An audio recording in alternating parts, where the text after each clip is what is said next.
Turns out the bartenders did not know that there was a fire alarm and that we were all in need of liquid courage. So the bar will open closer to 4 when we have someone to actually operate it. But in the meantime, I have a nice cup of tea. And what's that? Nice, nice. This is all about community, of course. And I want to invite someone I consider to be a friend on stage. Heather Bennett has been making things happen in the world of e-commerce for a long time, and she's going to share some knowledge with us today. So thank you for doing this, Heather. I do feel bad I didn't bring a tea for you. That's all right. I left my tea back there somewhere. So thanks for everybody trickling in. Go ahead and grab a seat. Maybe just to set the stage a little bit for the group, Heather, talk a bit about kind of your journey to Michaels, a bit of your background, and kind of what got you excited about taking the role there. All right. This is for me actually like the worst question. Starting strong. So once we get this one over, it's great. I detest talking about myself. So I've been with Michaels for a year. I oversee e-com marketing strategy and biz dev for the Michaels teams. And before coming to Michaels, I was president of a baby products company called Bugaboo, which was, I see some people back there that know the brand. I always love that. I still love the brand. They're cheering from the next room. And thank you, next room. It is a great company. And then previous to that, I ran my own consulting firm for a bit. Actually, Michaels, was one of my clients back when I had the firm. It's a completely different company today in a very good way. And then I've had a lot of experience in retail, Saks Fifth Avenue, Hudson's Bay, Toys R Us, and I worked for Target, subsidiary of Target. So. Awesome. And just because I'm going to come back to this at some point, I know experiential retail is just kind of a passion area for you. Just maybe just frame that for the group. Just in general? Well, maybe share a nugget on your background in that area. Yeah. Kind of, yeah. Yeah, so I think, I'm going to say really specific to Toys R Us from a background standpoint. So one of the more exciting things I worked on at Toys R Us was completely reinventing the business model for them.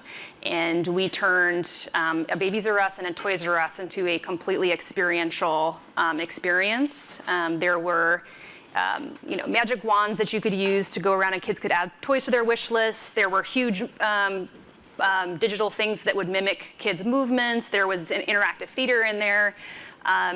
So many amazing things. It was one of my favorite projects, and unfortunately, we had a new CEO come in that didn't believe about it in it at all, and it didn't believe in experiential retail and killed everything. And then shortly thereafter, unfortunately, Toys R Us went bankrupt. But it was I really believe in the power of sort of the physical and the digital coming together, and we're trying to do some of those things at Michaels as well.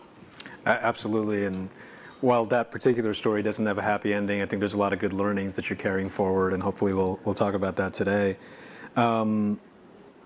Maybe start with joining the company as a leader, as someone with a huge change mandate in the middle of a pandemic. You're trying to drive a culture shift, getting a team to think about the world differently. What were some of your strategies, and how has the culture in the company evolved in that time? Yeah, so I actually joined sort of post-pandemic, but the interesting thing about what happened at Michaels and kind of what I talked about from what's shifted from the company in really I would say in a very short period of time, in over 3 years, is although Michaels it's a gigantic company, it's a $5 billion retailer, 1,300 locations. They didn't really believe in the power of e-commerce. And when the pandemic hit, the only thing that they really had from an omnichannel offering was BOPIS. And while curbside and some of the other things were on the roadmap, they were sort of on the roadmap, from maybe we'll get to that next year. We're going to work on it, but it's not going to be our top priority. When the pandemic hit, within 1 month they had curbside up. Within 2 months they had same-day delivery going, and I think it really helped show the entire organization that when you're really serious about achieving a new innovation, you can actually do that in a very short period of time, when you're almost at your forced to.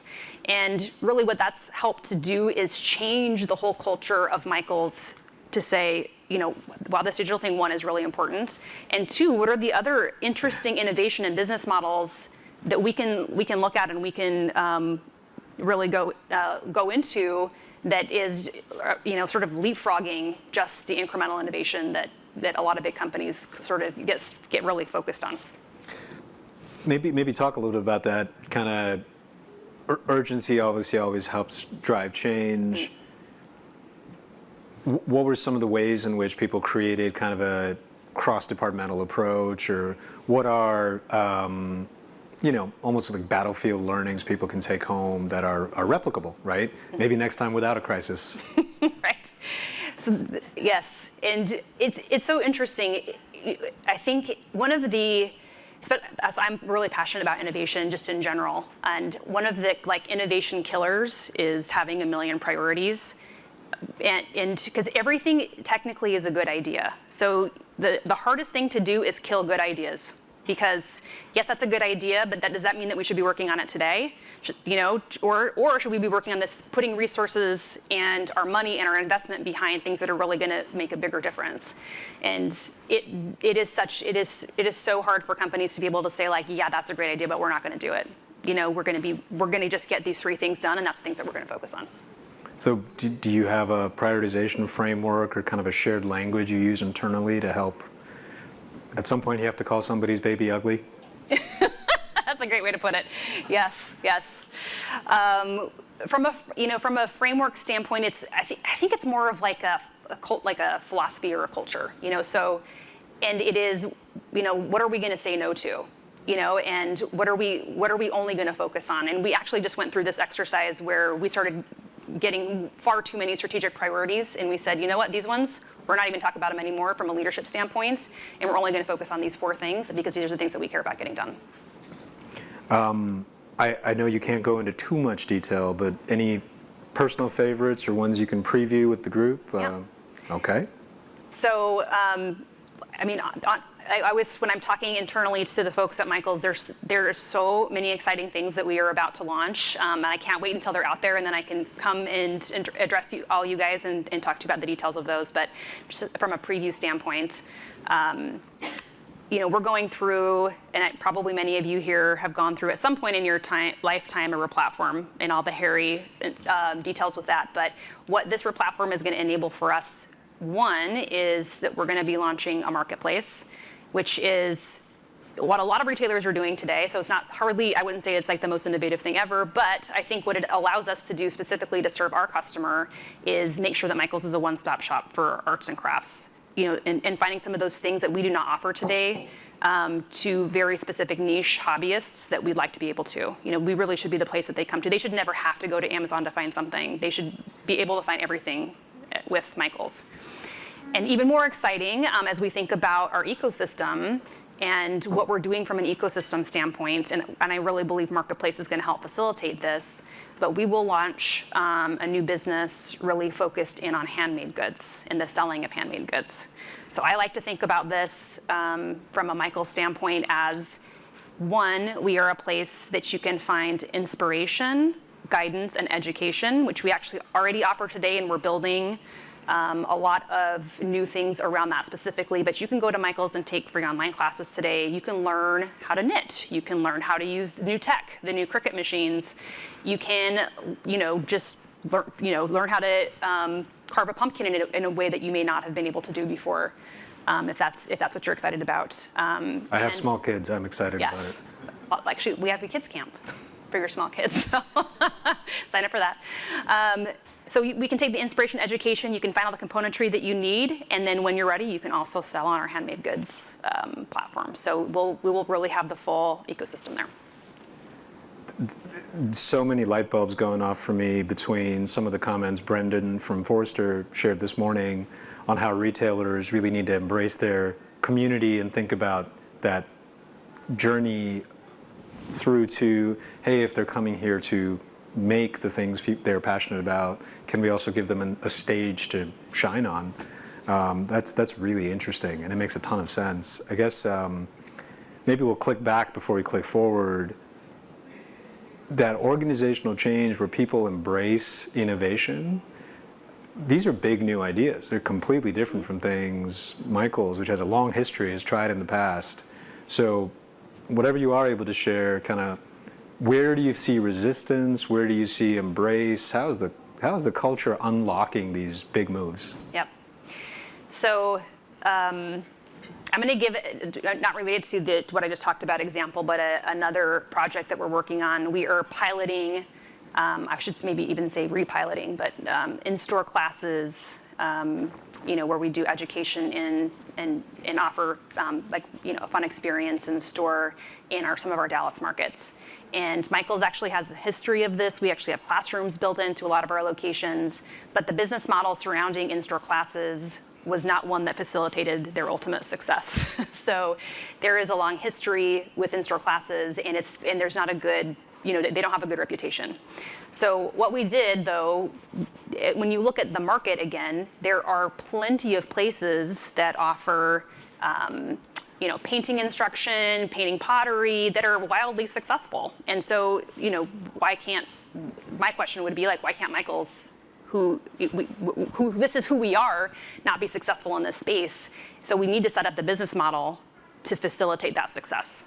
And so we reinvented that business model as well and are piloting the classes in store. But the amount of resistance that we've gotten in the organization, even more than a new idea, because it's sort of like an old idea made new again, was something that we had to constantly work to overcome. Part of it is just, I will say, it's important for leadership to evangelize, a lot of these new things. So talking about, yes, we understand, but it's going to be completely different. Yes, we hear what the challenges are, but this we have looked at the competition. We figured out how to make this work.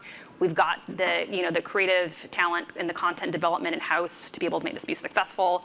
And as we're piloting and as we're seeing this success come through, it's actually very gratifying, honestly, just to be able to say see, we can do this. When we really approach it from not from the place that we've been, but who's been successful in this space and making sure that we can do something similar. I did warn you guys. Experiential retail is a real passion point for Heather. Yes, it is. There was a reason we went into the history books there.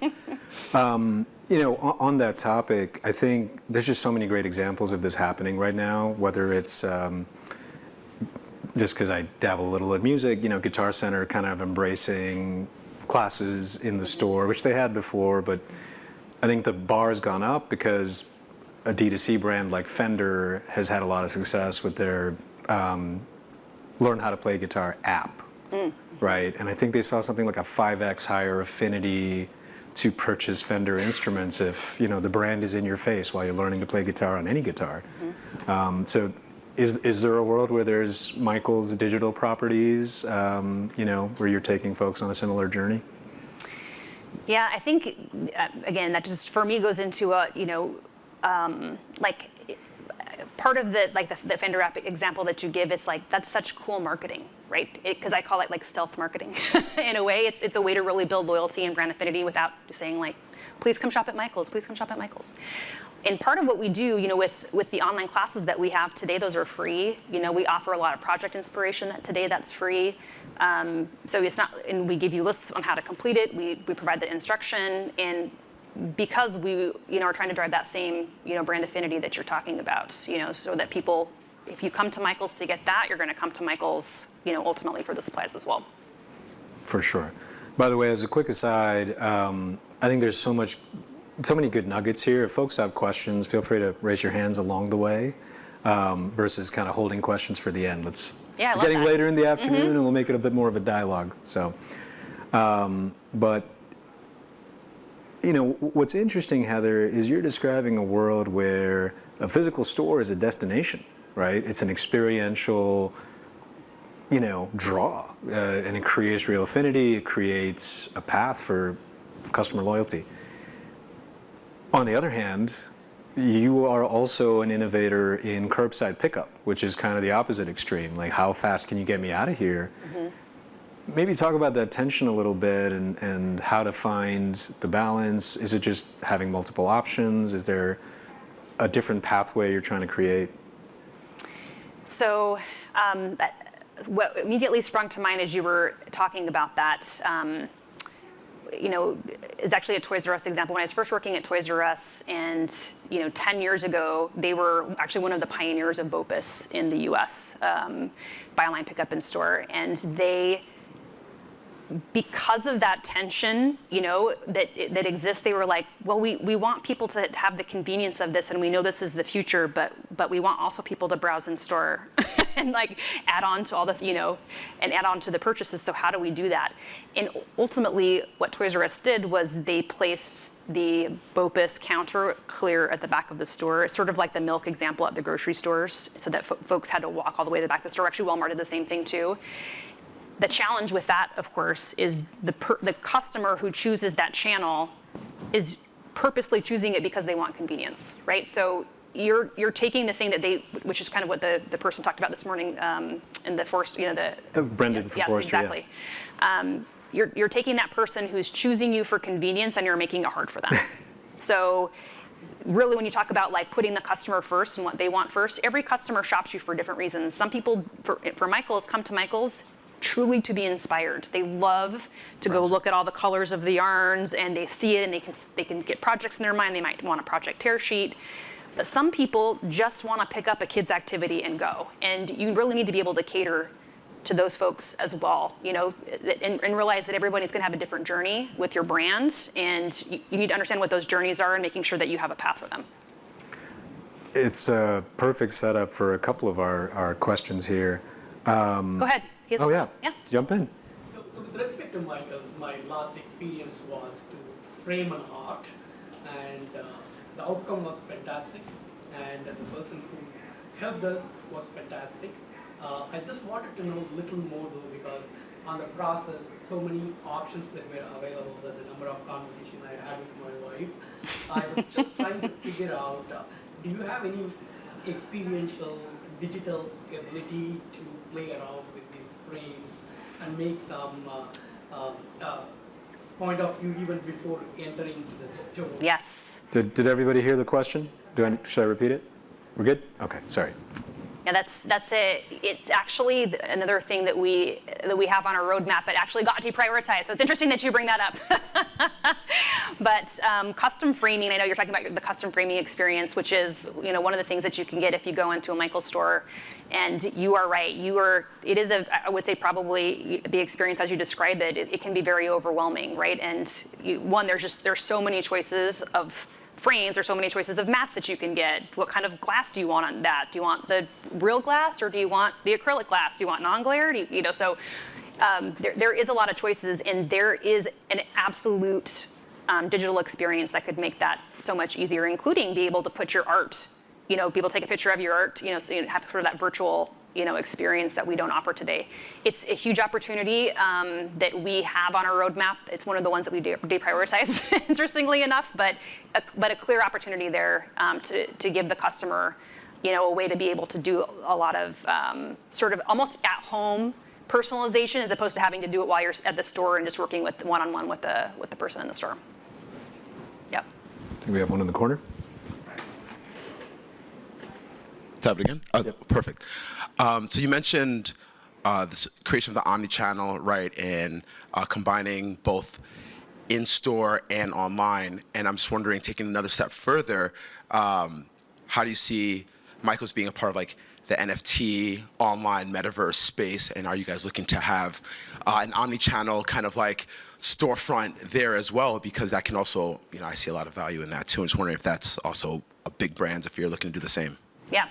So interestingly, I was speaking at Shop Talk, and the person on my panel was somebody from Meta, and we talked a little bit about sort of the future of, where will retail go in the metaverse? And I think there are I think a lot of cool things, so that are potential out there. I'm actually more what I love. I'm interested in is live shopping as a step, sort of like in between full metaverse like immersion and kind of having a more experiential shopping experience.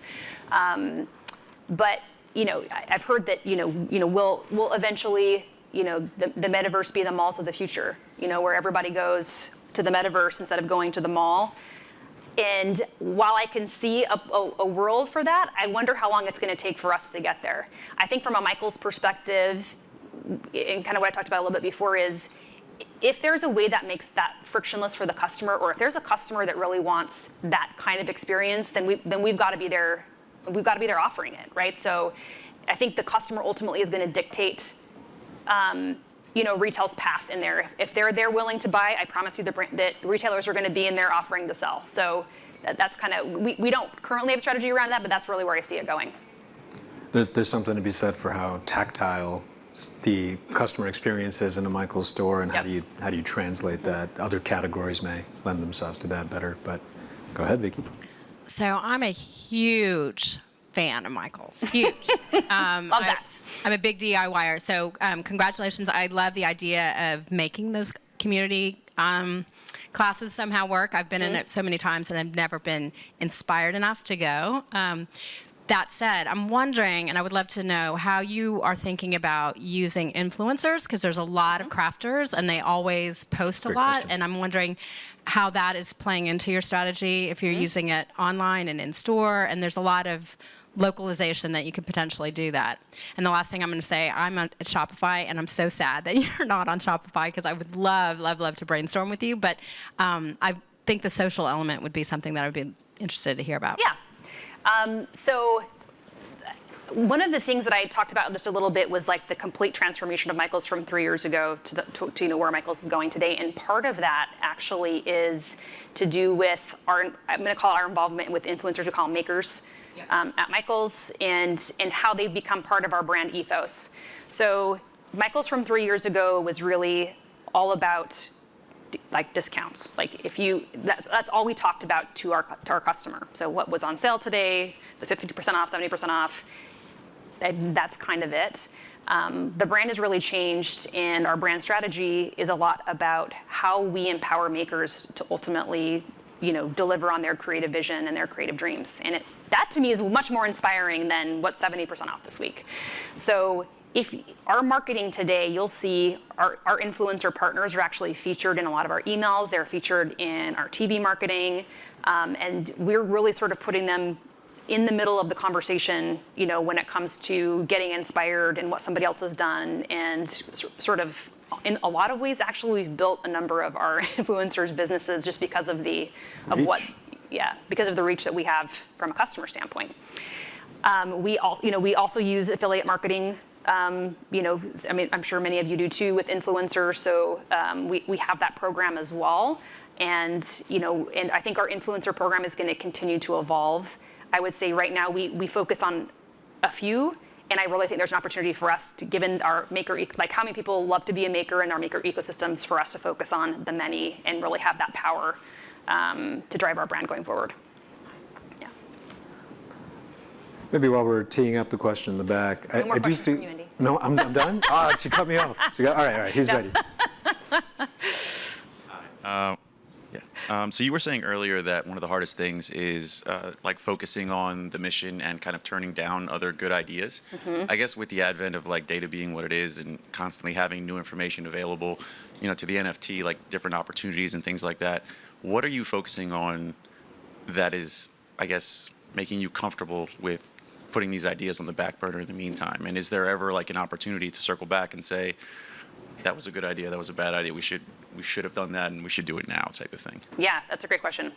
I think one of the things too that I haven't talked about yet with innovation is how do you, like, I call it like failing fast.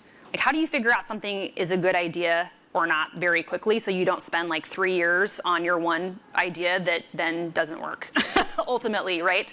And part of that, again, I'm going to use this in-store classes as the example, and we have something else that I can't yet talk about that we're going to be piloting really soon too, is like get to market quickly so that you can figure out if, like, and test things so that you can figure out if it's going to work or not. So we beta tested a bunch of content for our new classes sort of in just one store before we even went to pilot, to make sure that when we went to pilot that we'd have content that people were interested in. We did consumer insights ahead of time. Actually, the consumer insights told us one thing when we started actually really piloting it. We found something different. So for our consumer insights really told us people are going to be interested in skill building classes more, so how to draw, how to paint, and then sort of like the levels of that. When we went into pilot, people are interested in more in trend classes, how to make a wreath, especially seasonally appropriate classes. Paint pouring is like our most popular class by far.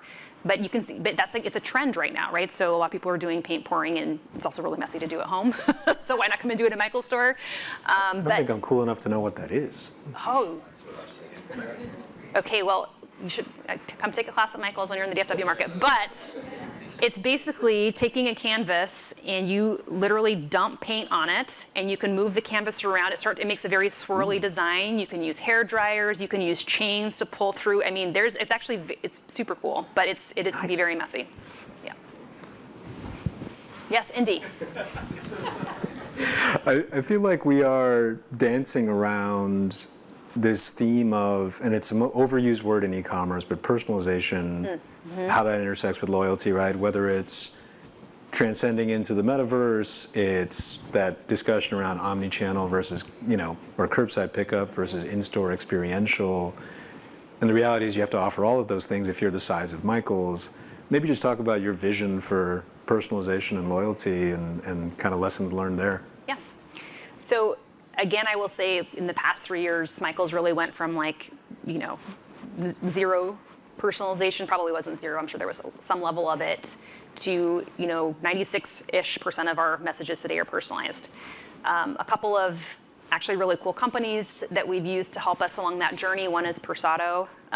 They are a company that can test your subject lines in your emails. They can test content in your emails. They iterate that very quickly. So even before your email send goes out, you know exactly what subject line is going to give you the best open rate. And that, and what subject line might give you the best open rate based off of the audience type that you're ultimately targeting for that. So that has been an amazing, for us, transformative thing, sort of part of our email campaigns at Michael's. I think another, I wouldn't know if it called this personalization, but I kind of feel like it is a little bit, is, we just launched also text SMS with Attentive. And we've learned a lot through that process as well. Our abandoned cart messages, which we used to send through email and even some targeting via paid social, we've seen a 21% increase in conversion through text abandoned cart messages versus other channels that we've looked at. And interestingly, for me, because I wouldn't have thought of this from a text channel specifically, is the inspiration. When we send out a new project idea, it has the biggest traffic driving of any kind of text to the site. So people also are just very interested in hearing, about what's new and what's creative at Michael's, and that tends to drive, a lot of our traffic. Earlier I came for the NFT session. You spoke about Meta. You spoke about all the creations your consumers make. Do you have any? Yeah. No. Earlier you spoke about Meta. I came out of the NFT session, spoke about a lot of creative things your consumers do. Is there any roadmap element for the NFTs? Not for us specifically. So although I was very inspired by the person who did the IGK presentation. Edwin, yeah. Yes, that was very interesting. So not on our roadmap yet, but we'll have to see if that's something we want to move towards. If you want to pass it across. Thank you. Have you looked at any of the relationships between the text and as a percentage lift on your abandoned carts or on the AOV? Are you getting higher AOVs on the text, or have you looked at that relationship at all? We haven't noticed a measurable change in AOV versus other channels specifically, and definitely not with abandoned carts. Although again, as I said, from a conversion standpoint, we get about a 21% lift in conversion versus other channels when we send abandoned cart messages via text. We don't do that all the time because nobody likes to get spammed from a text. So you have to be very, very strategic about how you use that channel. But when we do use it, it's been very effective. So when they're doing the sign up, there's an additional opt-in process for the text piece. And are you using that exclusively on that channel or across the board? We don't use it exclusively for abandoned cart. And yes, there is a double opt-in process on text, which is Very standard. important. Yep. In terms of what you need to do for that. But we, again, I would say text for Michaels is about 8 months-ish old, so it's a little bit newer for us, and we are still definitely in the process of learning what's most effective. We'll send out sell messages, abandoned cart messages. We've actually used it to send out reward vouchers as part of our loyalty program, and also the inspiration I mentioned with projects or classes that we offer online. And we've personally, I will say, I personally have been very surprised at the response to the more inspirational messages, because to me, text is a very lower funnel tactic, right? It's something that it's not necessarily a prospecting tool. It is something you definitely do to drive conversion at the end of the day. So the fact that people are so responsive to the project ideas or the classes, to me, is actually, it's interesting and exciting in terms of what that channel can do. Perhaps it's just a reflection of how the phone has become the endless scroll kind of casual browsing device of choice, and now it's no longer necessarily bottom of funnel. But which I think is true for paid social, right? To me, paid social, that's exactly right. And I think for prospecting, that on paid social is that's a great place to prospect. But for something that like a text message that comes to you, usually it's do this thing, click on this, immediate action and take it, which you would expect for abandoned cart to work very well. But interesting that it works well for inspiration stuff as well.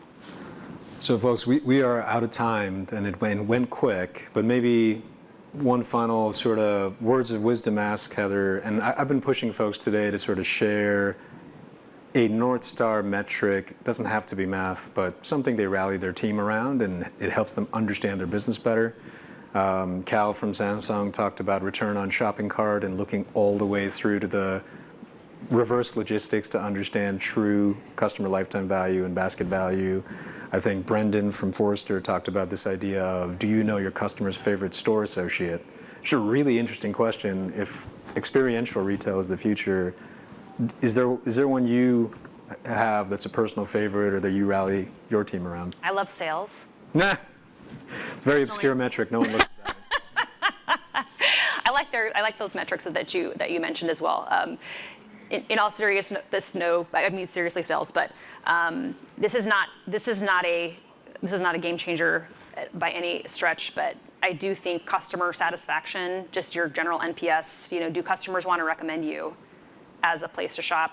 That is the one that we look at actually across different touch points as sort of our North Star in terms of how well are we doing as a retailer on curbside. If they have a curbside experience and they don't want to recommend us, something is wrong. So it is sort of the North Star that all of our big projects drive towards. Fair enough. Thank you. And let's give a round of applause for Heather. That was awesome. Thank you all for all the questions. All right, I'm pretty sure the bar's open this time.